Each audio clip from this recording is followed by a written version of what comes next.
দর্শক ফাইনালি লখনউর হয়ে আইপিএল খেলতে দেশ ছাড়লেন বাংলাদেশের গতি তারকা পেসার তাসকিন আহমেদ।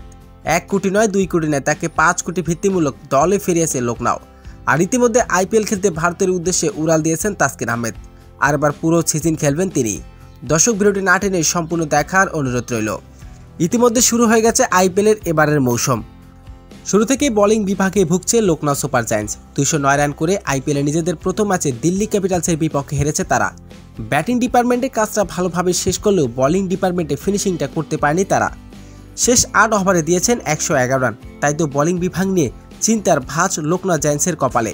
তবে কিছুটা স্বস্তির খবর যে আবিশ খানের জন্য সবুজ সংকেত দিয়েছেন বিসিসিআই। 27 তারিখের ম্যাচে লখনউর হয়ে বোলিং করতে দেখা যাবে এই ফাস্ট বোলারকে।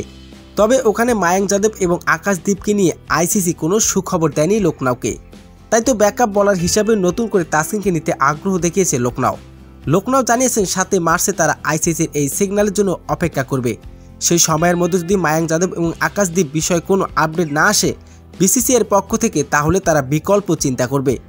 তাই তো স্টকে রেখেছে তাসকিন আহমেদের চুক্তি। তবে যে কোনো সময় লখনউয়ের পক্ষ থেকে ডাক আসতে পারে তাসকিন আহমেদের। তাসকিন আহমেদ এবার সবাইকে চমকে দিয়ে আইপিএলে লখনউর হয়ে খেলতে ডাক পেয়েছেন এই গতি তারকা পেসার। আর এবার লখনউর হয়ে আইপিএল খেলতে উড়াল দিলেন তাসকিন আহমেদ।